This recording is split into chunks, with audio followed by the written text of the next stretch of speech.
Faith is what you hold when your hands are empty.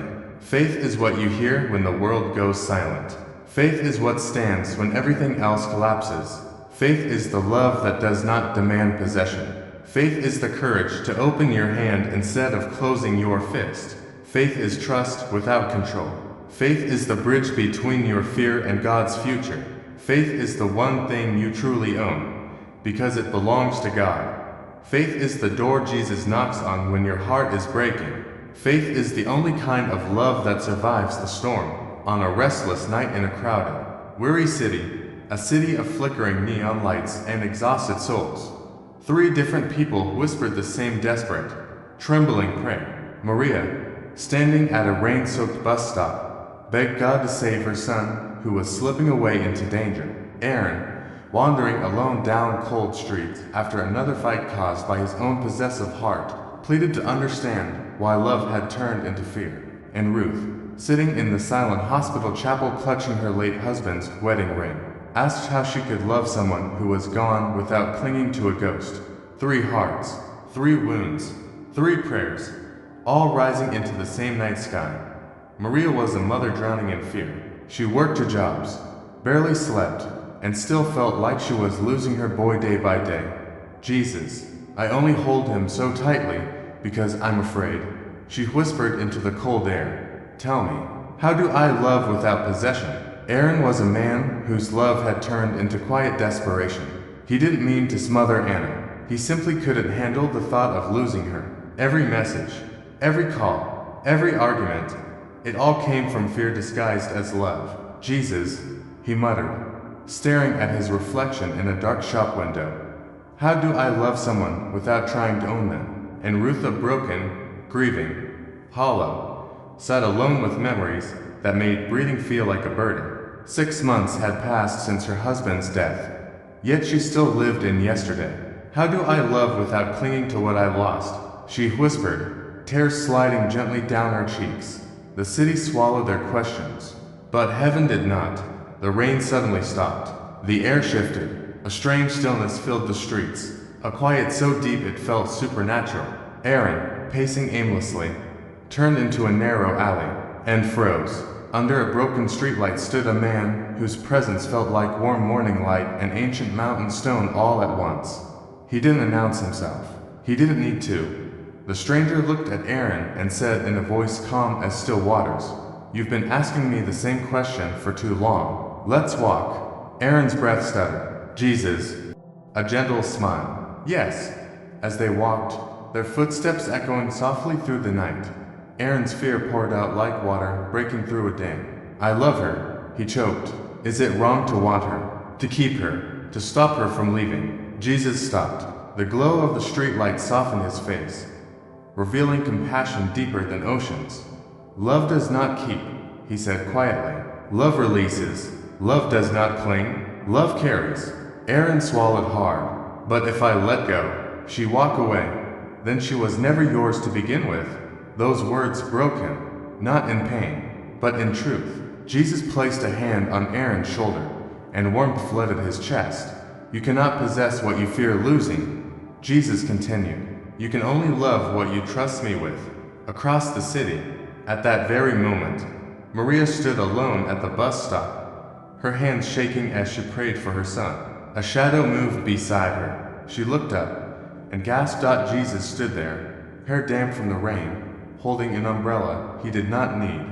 Maria, she covered her mouth, trembling. How do you know my name? I've known your tears longer than you've known your son. She broke, sobbing into her hands. I'm losing him. I'm terrified. I only hold on so tight because I'm afraid he'll disappear. Jesus lifted her trembling hands into his. Fear is the mother of possession.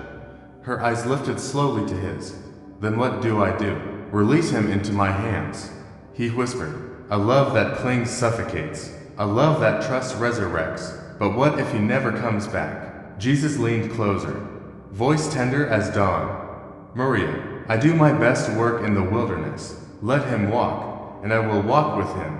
And somewhere inside her, the chains around her heart loosened. At the hospital chapel, Ruth stared at the dim cross on the wall. holding her husband's ring like a fragile heartbeat. The chapel door creaked open, but no one seemed to step in. Then she heard the unmistakable sound of sandals on the tile floor. She turned, and there he was. Jesus sat beside her without a word. Ruth's grief exploded in sobs. Why did you take him? Why did you leave me alone? He placed a gentle hand over the ring in her palm. Ruth, love does not end when a body ends, but love becomes a prison when you refuse to live. Her tears fell harder. How do I love him without clinging to him? She whispered, by trusting that I hold him, and I hold you.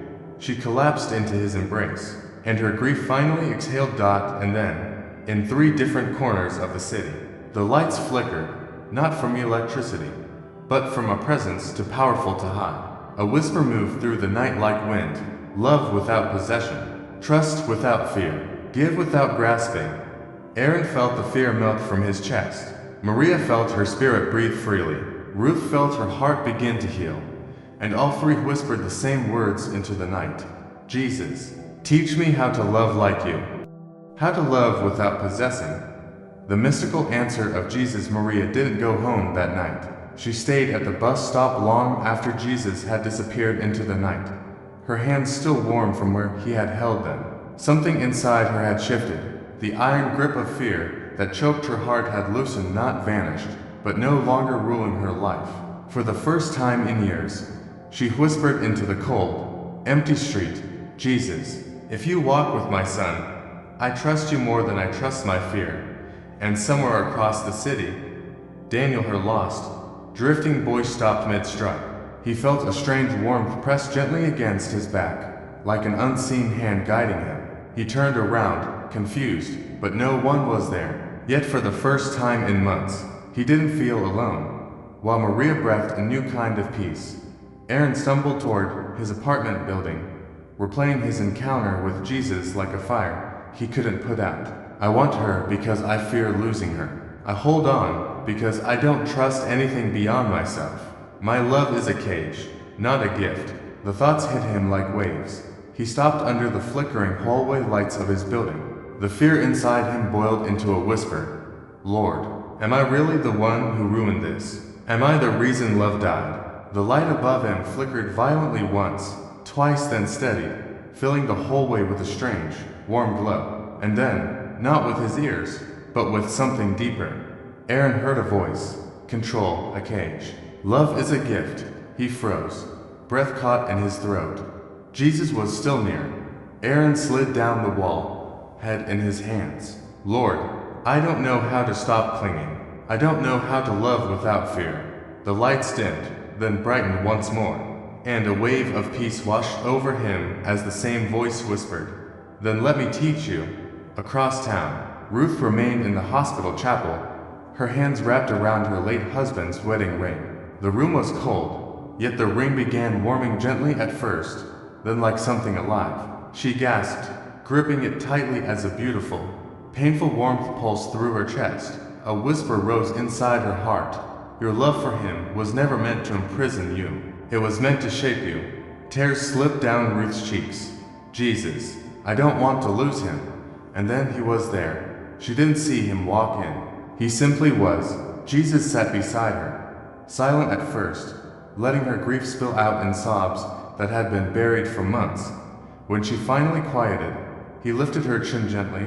Ruth, to love without possessing means to trust me with those you can no longer hold. Her voice cracked. Am I allowed to move on? Jesus smiled with eyes that held oceans of compassion. Not only allowed, you are called to live again. And she broke this time not from sorrow, but from release. What none of them knew was that Jesus was weaving their lives together, one golden thread at a time. Maria's fear, Aaron's obsession, Ruth's grief, 3 prisons, 3 chains, 1 savior. The next morning, the hospital cafeteria buzzed with motion, nurses rushing, patients crying, phones ringing endlessly. Ruth sat alone with her coffee untouched, the wedding ring now hanging on a chain around her neck instead of clenched in her hand. Maria entered moments later, exhausted from the night shift, and recognized Ruth faintly. They exchanged a polite nod. Then Aaron walked in, shoulders slumped, eyes red from crying. His mother was a patient upstairs.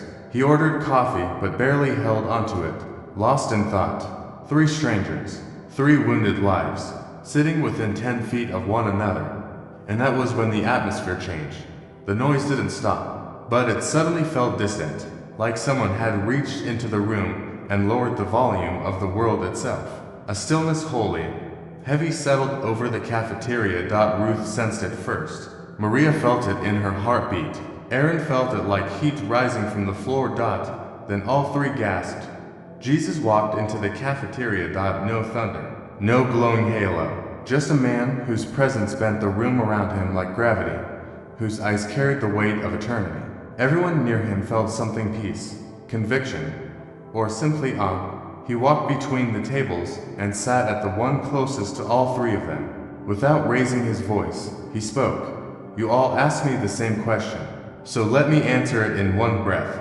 Maria's breath trembled. Aaron felt a lump in his throat. Ruth clutched the ring against her chest. To love without possessing. Jesus said softly, you must first learn to trust what you cannot control. He turned to Maria. Your son is not yours. He is mine, and I do not lose what belongs to me. Her tears fell instantly. Then he turned to Aaron. You do not love her. You fear losing her. Let go of fear, and love will return in its true form. Aaron covered his face, shattered and healing all at once. Finally, Jesus looked at Ruth. Your husband is not lost. He is alive with me, but you cannot join him by dying inside your body. Ruth sobbed softly. Then Jesus spoke a sentence that silenced their souls. Love without possession is the only love that survives distance, rejection, death, and time, because it is the only love that comes from God, not fear. The air thickened with holiness. Jesus leaned forward, his voice like warm light. I love you without owning you. I seek you without chasing you. I guide you without gripping you. I heal you without imprisoning you. I fight for you without forcing you. They felt something inside them shift deep, ancient, heavy, a chain breaking, a door opening. Let me love through you, Jesus said, rising to his feet, and you will learn the kind of love that frees instead of binds. And then he walked away, no sound, no fanfare, simply blending back into the world like a shadow of light. But their hearts had already been remade.